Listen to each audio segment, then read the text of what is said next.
This is Jake Ciely, and I'm the blown ACL that ruins your football season. Good news, everyone! Let's get dangerous. This is so cool! I know! It feels so right! It's Jake Ciely. I'm sorry, who is this? Nice try, Moonman! Pretending not to know Earth's greatest mastermind! You just made the list! I thought you said that was a myth.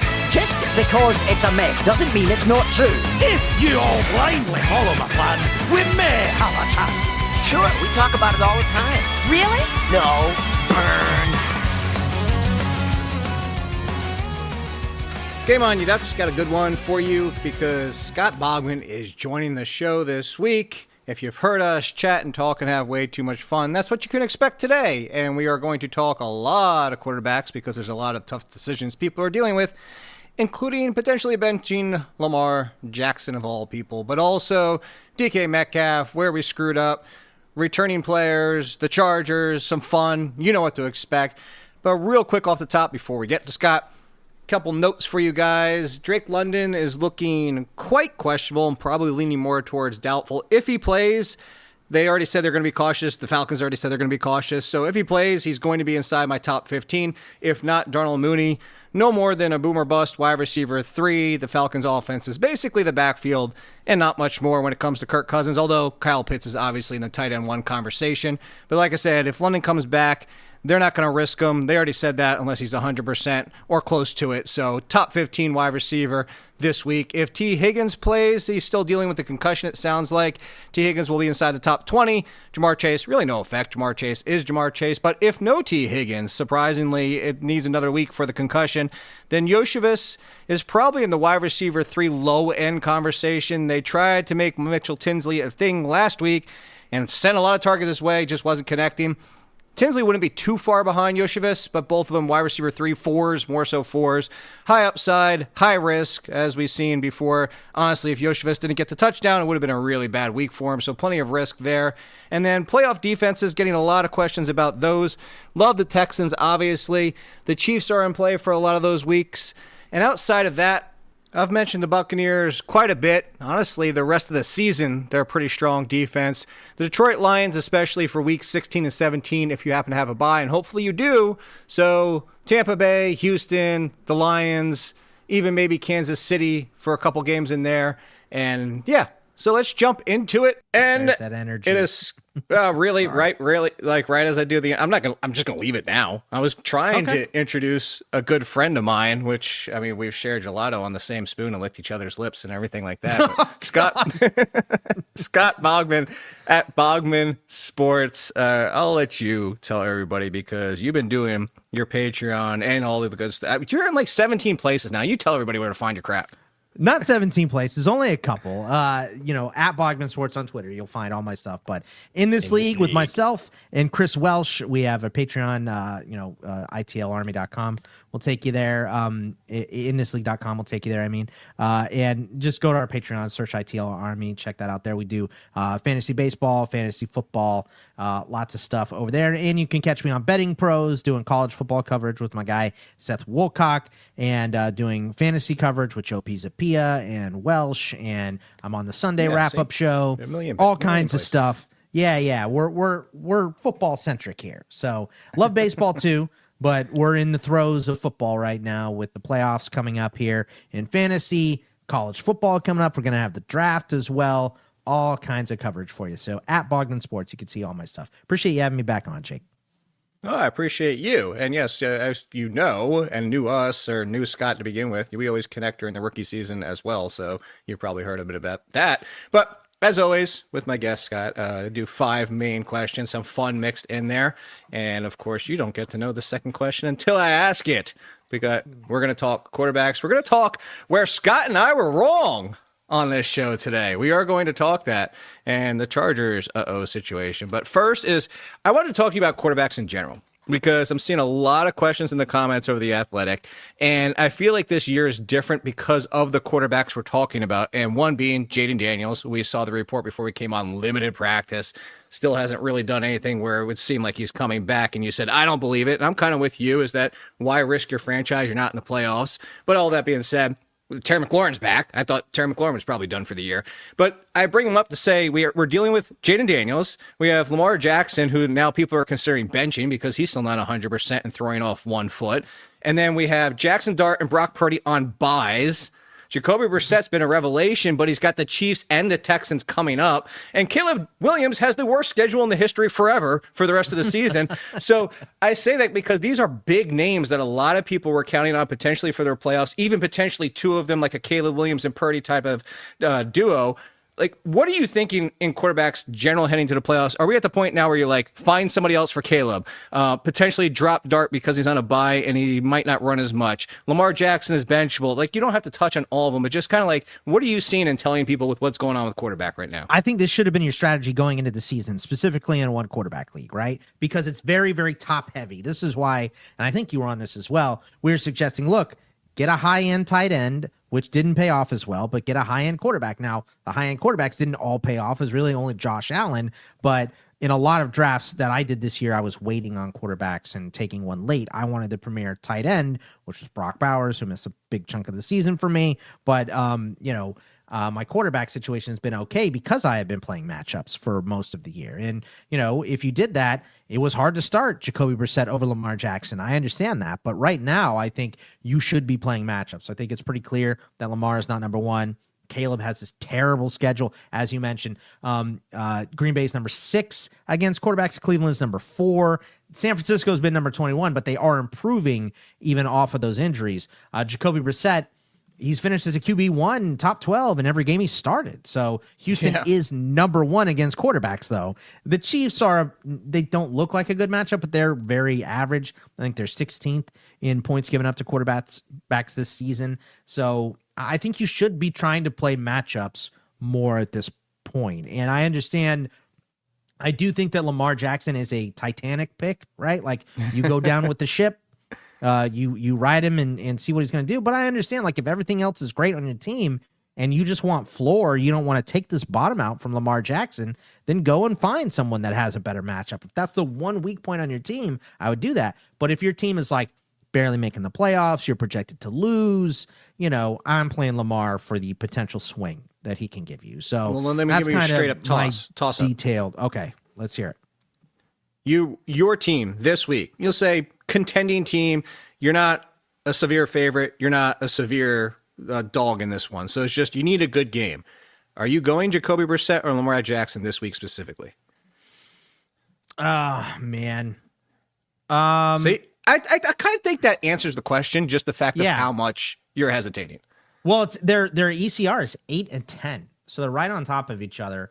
I just think Pittsburgh's defense is playing so terrible right now. I'd probably just go with Lamar. But that was the argument of going against the Bengals. So I'm not saying like you're wrong and all this, like that. But that's no. I understand. If he's still not 100%, you're gonna get less. Yeah, okay. Because I want to take this further because again, this is the conundrum a lot of people are dealing with.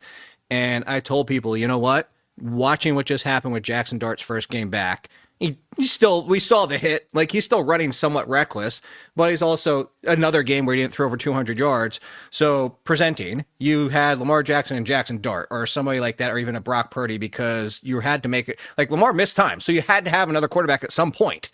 Knowing what we just said about the fact that Jacoby Brissett has Houston at the worst time possible, would you drop, like if you were Lamar Jackson and Purdy or Lamar Jackson and Dart, would you drop either of them for the 1 week player Brissett, or you just take it on the chin and hopefully it works out for you?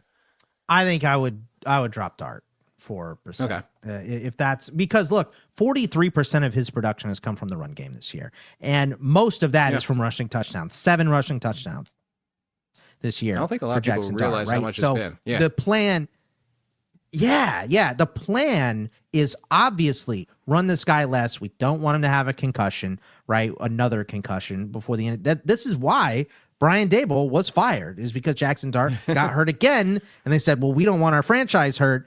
We like you, but we love him. You're gone. So I think that is the plan. I think the plan is to not run Jackson Dart into the ground. I think they're going to, okay, go ahead. Trivia question for you. See if you can guess on the spot. Jackson Dart has 8 games. How many games under 200 passing yards? How many games over? I think he's only has 1 under 200, right? 1 or 2? You mean over 200? No, I meant under. No, I didn't. Oh no, I meant over. he's got 5 under 200, 3 Wow. over. I didn't realize it was that bad. And I say that to say he has over 200 in the game he left. So that's even on top of it. Right. Yeah. He's got 111 in his first start. You want to throw it out the window, whatever. 195, 193, 191, and then 139 last week against the Patriots. And the more run game injuries that the Giants have, the more one-dimensional they become on offense as well. The more you need Jackson Dart to run, the less likely it is. I feel like he makes it through the season. So okay, let me put you on the spot for one more then. Okay. We don't know that we have Trey Benson coming back because, by the way, also still hasn't practiced. We're up against he's not coming back this year because they only have, 4 days left before they have to activate him or he's gone for the season. So because a lot of people were just letting him sit on waiver wire, more so in the 10-team leagues. But all that being said, would you drop Tracy for Bam Knight at this point? Yeah. I would be fine doing that. Yeah, look, any guy with an injury at this point on a bad offense, I'm willing to buy. Yeah. On a buy, right. as well. Yeah, dump him. Let's go in a more positive direction with this one. So I have 3 players here, and I have the opinion of varying degrees of excitement for them. It is 3 guys who showed up. 2 really showed up in week 13. Another one kind of blipped on the radar. So the first 2 are Adonai Mitchell and Devaughn Vele, obviously. Both had almost top 15 performances. One was top 10 in that Mitchell. But Pat Bryant is the third, and being the rookie. So you and I, again, to talk during the rookie time, I said something about Pat Bryant that I wasn't the biggest fan of his, but I liked his landing spot because my comparison, I don't remember if you and I talked about it, but I said my comparison for him was like a Marquise Colston or Michael Thomas. No, he is not a wide receiver 1. No, he never will be a wide receiver 1. It was purely skill set, and the Sean Payton offense that's what he wants. Yeah. Right, so that's Sean Payton talked about him being Michael Thomas, right? Right. That's we all laughed. Yeah. I mean, we all laughed because it's ridiculous. He's not that good, but he is pretty good. I liked him coming out of Illinois. So the thing for Pat Bryant for me is motor over everything. Motor. He's got the Cam Skadoo motor. So yes. let me put it this way for you. So my take is so Mitchell and Vele have been in waivers for me 4 weeks. Pat Bryant's kind of blipped in there at points, but mostly as a stash. I put him with the test law. Somebody needs to get hurt. Sure. But the interesting thing about Pat Bryant is he ran more routes than Troy Franklin this past week, which is kind of telling. Now, it's Sean Payton, so it might be 1 week, we flip right back next week. Yeah. But out of 10, if you said out of 10 blank is my excitement level, Mitchell's excitement level, Vele's excitement level, Bryant's excitement level for you. All right, Mitchell's an 8. He's the number 1 wide receiver here now. And the targets that he's been getting with Tyrod Taylor starting the last 2 weeks and the increase in the snap percentage, he went from 49% of his first week in New York to 85 and 86 snaps in those last 2 games. He caught 4 of his first 14. 4 of 14 targets in the first 2 games, and they said, you know what? We're still going at Mitchell. Well, there's 2 things there. Number 1, his hands are made of stone, right? We saw him drop the ball crossing the goal line. It's why he got traded, right? Terrible hands. So let's just chalk that up to number 1. It sucks to see him get open and be wide open and drop a ball, but unless he's taken off the field because of it, drops don't really matter for fantasy. They matter because you want those points, but in terms of the targets and the production, he's still getting it. 12 targets last week. And by the way, Justin Fields is a terrible quarterback. Tyrod Taylor is a bad quarterback, right? Yeah. For the NFL. To go to your drops, to jump in real quick, 2 years ago when everybody was hating on Quentin Johnston, Keenan Allen actually had a higher drop percentage than Quentin Johnston 2 years ago. Right. It was just the biggest drops. It was Quentin Johnston to make this amazing one-handed Treylon Burks-esque catch and then drop the one that hits him right in the beaters. What are you doing, man? It hit you square in the hands. Just catch it. But Adonai Mitchell's an 8. I'll say Vele is a 5 to me. Okay. That's fair enough. I like the fact that he's on the field so much the last 3 weeks in a row, but it really took until Kamara went down for him to start seeing some of these targets. Now, look, Noah Olave in practice today, this could be nice for him, right? I still think, though, and let me ask you this, if you have a flex spot, Vele or Juwan Johnson? Vele. Because it's my flex. I'd rather go for... so my comparison when I brought him up in the waivers, I said Vele is just Adonai Mitchell on the Saints, but as the number 2. That's just what kind of they give you. And so in that case, when I'm talking about my 4, unless I'm just you know what, I need to guarantee production, then I see where you're going with Juwan Johnson. Like, if I just need to guarantee myself 6 points plus, and I'm not even expecting to get 15 from Juwan, I just need the 6. Just give me that. Juwan Johnson. But in my 4, I'm thinking more, I'd rather shoot for the 18 and be willing to take the 2. Yeah, no, I understand that. I just think, if it's all equal and I'm pretty close to winning this, I might just take the floor and I think Juwan Johnson's more likely to score a touchdown, right? So I think in that range, like, it just depends on what you need. If you need the swing, you go with Vele. But if you want the floor of, who's more likely to score, I think it is still Juwan Johnson. So that's why I'm like at a 5. Do I want to grab him off the wire and have him on my bench in case he does go? Yes, of course. I'd rather have him than, Troy Franklin at this point, who got taken off the field a lot this week. So sure, scoop him up and have him. But do I want to start him? Probably not. Not with Tyler Shuck as his quarterback. Let me ask you one. Am I crazy?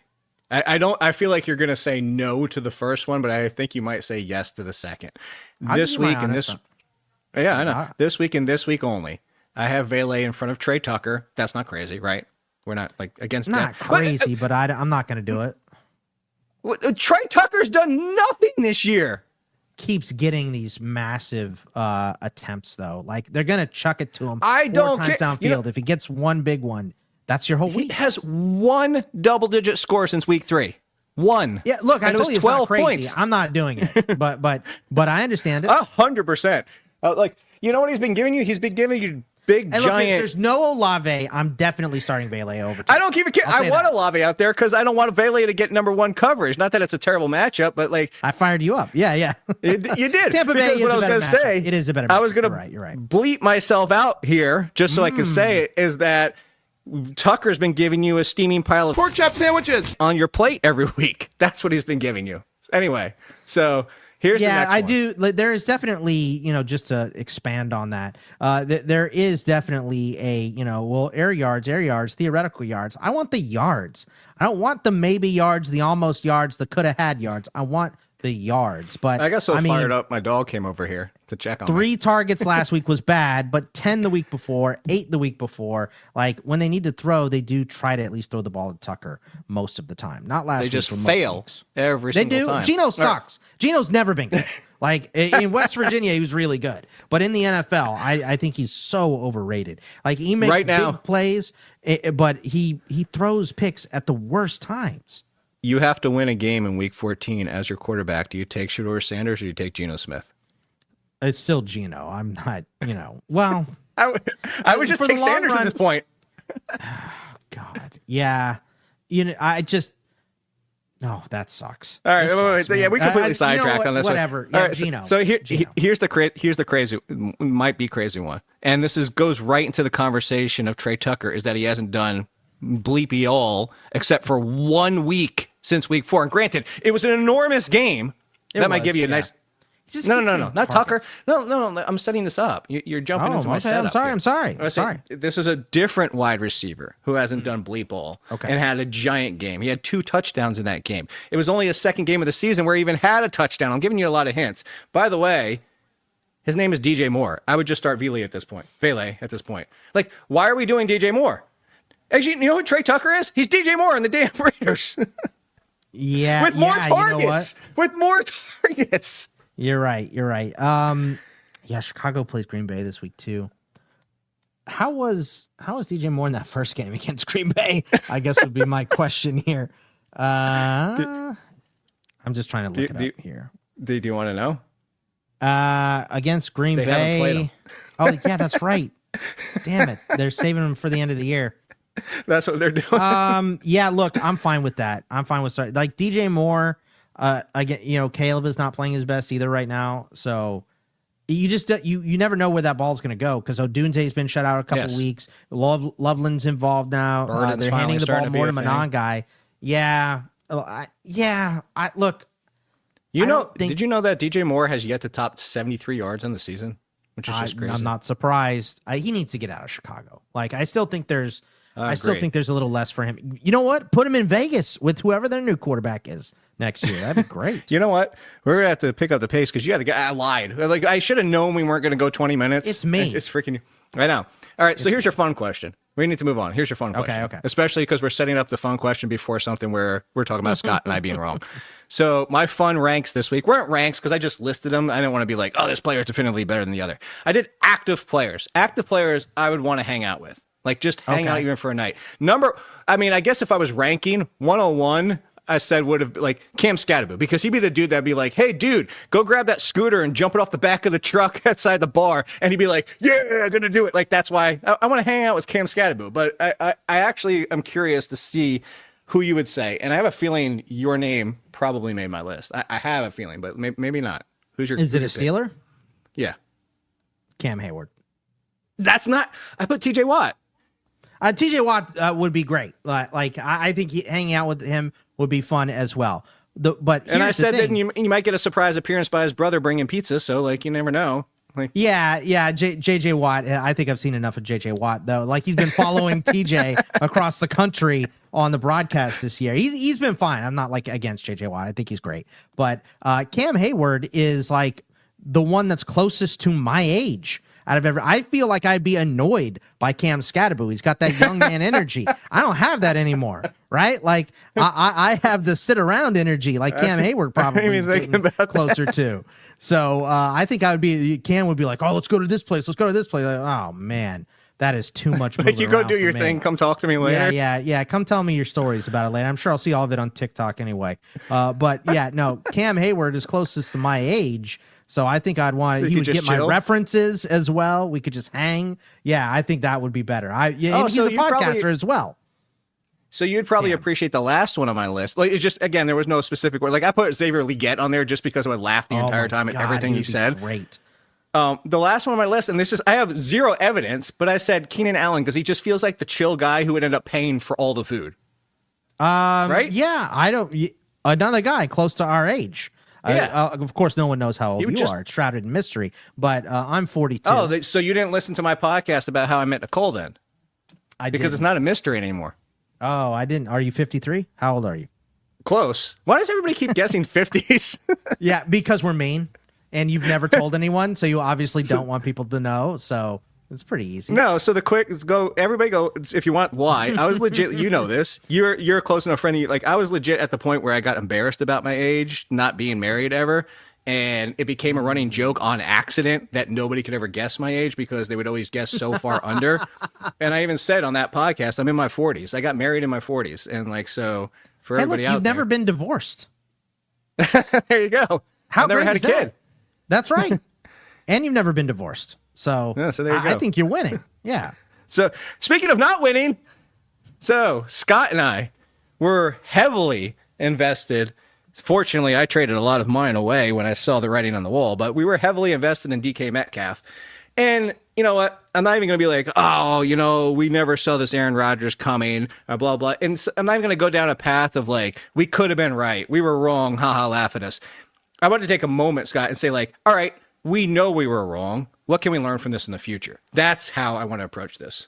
Yeah, I think, being a number one on a team that has a bad offensive script is not a good thing, regardless of who the number one is. DK Metcalf is way more talented than than the production he's put on the field. But also, the guys around him have been gross. They have no number two. They just went and got Adam Thielen. Like, that's going to be anything. He couldn't start in Minnesota, so I don't know. Like, Minnesota did have good wide receivers. Maybe he's got a little gas left in the tank, but he's not the difference maker on this team. There's no number two, right? Darnell Washington is probably your number two right now. It's not Calvin Austin. And Darnell is playing more than Jonnu and more than Pat Freiermuth right now. So it's the run game, DK, and nothing. And the offensive line looks bad without Braxton Jones. Obviously, Aaron Rodgers took that shot. Looked like a robber at Kevin McAllister's house on the sideline in his ski cap and his busted nose. Good timing for the reference, too. I mean, yes, exactly. So I just, I think that's it. I think that's really it. Like, number ones on really good wide receivers, or on really good or really bad offensive teams don't always add up. Now, you could say the Panthers are a bad offense and McMillan's been pretty good, right? Like, but their offense is also good. He wasn't good in the first half, admittedly. That's true. And they, they're a run first team. So he's definitely not what people thought. That's for sure. in Ted That's McMillan. the part. Yeah. So Yeah, so All right. I think we just, we see Aaron Rodgers leading the league in pass attempts last year, right? And no other options in Pittsburgh, and we think, well, this guy's going to get peppered, and he should have. Yeah. But it's not the way it went. Don't trust Arthur No, Smith. That would be my don't trust Arthur Smith. number. Don't one trust Calvin takeaway. Ridley. This was my same argument for Calvin Ridley. And then, like, hey, like we saw all these other wide receivers with rookie quarterbacks. At least if Cam Ward peppers Calvin Ridley downfield, we'll see. Hey, maybe he gets 90 to 100 targets maybe he gets 100 or receptions. I meant to say for the first time in his career. He couldn't even stay healthy. And then Cam Ward has not been playing very well because the Titans suck. You cannot start a single damn Titan. But what you might be able to start. Here's the interesting thing. The Buccaneers as a whole. So Bucky Irving comes back, actually has his highest running back touch percentage of the year in his first game back. Really great to see. I don't really want to talk so much about him as it is the wide receivers. And I say that plural because originally it was supposed to be one. And it was going to be my take on Chris Godwin. But now we have, Mike Evans is back to practice. Mike Evans might show up in week 14.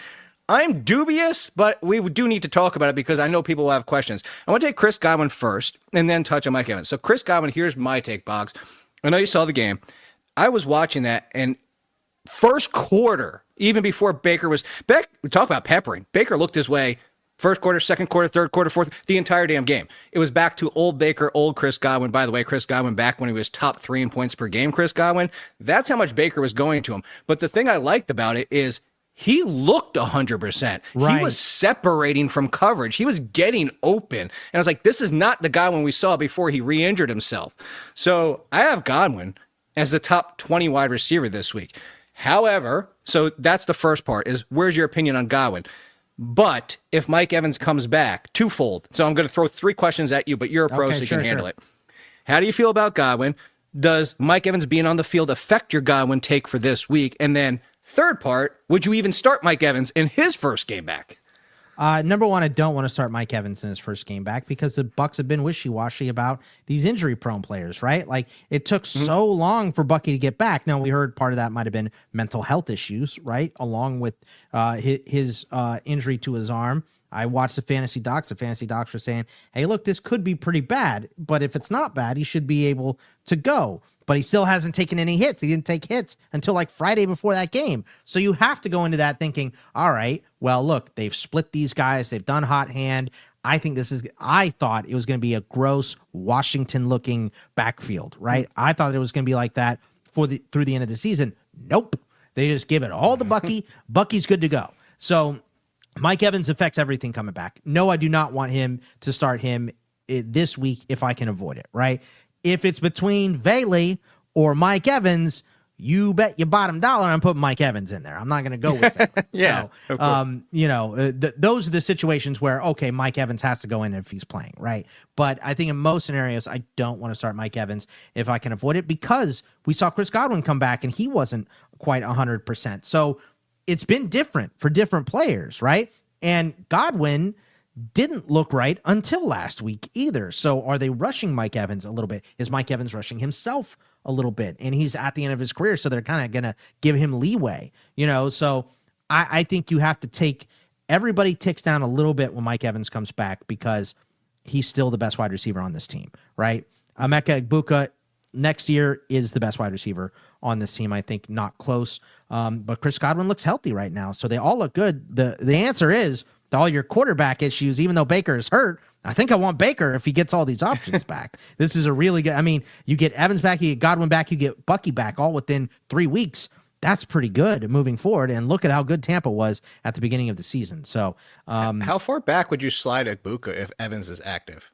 Because I'm assuming you wouldn't slide Godwin back too far because Egbuka's been the one that's fallen off. Yeah, I do think that like Mike Evans could open things up for Egbuka. What he right now he's ECR. 14. I have Egbuka at 25. That's way too high. 14's 14's stupid. Way too high. Yeah. So like, would you start Egbuka over Pittman? I'd probably go Pittman if Evans is back. I would go with Pittman. I think I would go with Pittman regardless. Would you go Debo or Egbuka if Evans is back? I think I still go Egbuka. I just don't trust Mariota. Okay. No, you're that's saying his fine. name Yeah, I know. So can we stop with that? Last one. Marvin Harrison actually plays Michael Wilson or cares? Buko with Mike Evans. Michael Wilson. Okay. That gives people a good range. All right, you got don't one think more Mar real plays. question? Neither do I I. don't think Mar plays. So Michael Wilson's just way up the list. One more real, but one more fun before we get to the real, the last one. So you have to pick one, Boggs. We've done this before. It's a pick your poison. You don't get to pass. You don't get to try and pull the Michael Florio where you add like a part to it where it just changes the. No, these are your three options. That's it. You have to pick one. And I have a feeling you're going to pick I have a feeling you're going to pick the fancy one because the other two are pretty bad. So the first one, because you are a rookie person like I am, but even more so than I am, every draft for the rest of your life in fantasy, you can only draft rookies, nothing else. Every player has to be a rookie in your draft. I know. All right. Number two, every time you use a toilet not in your house, it backs up without a plunger in sight. Doesn't matter where you are. Anyway, so Number three, traveling with a plunger. Oh, God, these are terrible. say you can't add to it. You can't. Okay, I got it. The last one, and for anybody that's been around long enough to hear this story from Bogman, you'll understand the third one. Every time you get food delivery, one of your items has been licked, but you never know which one. Oh, okay. Not that one. I get too much food delivery for that. Give me all the rookies. I guess I'll take all rookies. I'm not doing. What the hell? I'm not going to be. I stay at my friend's house when I go to Phoenix, so I'm not clogging up their toilet. Right, number one. But they're your friends. They might understand. It happens. I don't care. Not taking that embarrassment. Not happening. Like, look, if I know there's a plunger everywhere I go, then I'm doing zero plunger. As then no way. Then not a chance. No, 0% chance I'm doing that one then. And I'm not taking licked things from. It's just one little lick. Yeah, I don't care. That's you don't know what they had. They could have herpetogonosyphilades. I don't want any of that. So yeah, give me the rookies. I think I'm good enough to figure everything out with the rookies. Wait, one more time, herpetogonosyphilades. Is that what you said? Yeah, that's Did right. I get it right? That's it. Yeah, you nailed it. Herpetogonosyphilades. I don't want any of that. No thanks. And by the way, that story, just to real quick say it, I won't go into the detail, but I got ordered from DoorDash, and the driver put a note in that said, "I have herpes, watch my YouTube channel," because she was trying to spread her channel, not her disease, obviously, but it felt real weird dropped into my Wendy's bag when I had COVID. So, yeah, just very strange. Oh, she's trying to spread it like she's spreading her herpes, like just as fast. I guess. Yikes. All right, last one before we get out of here.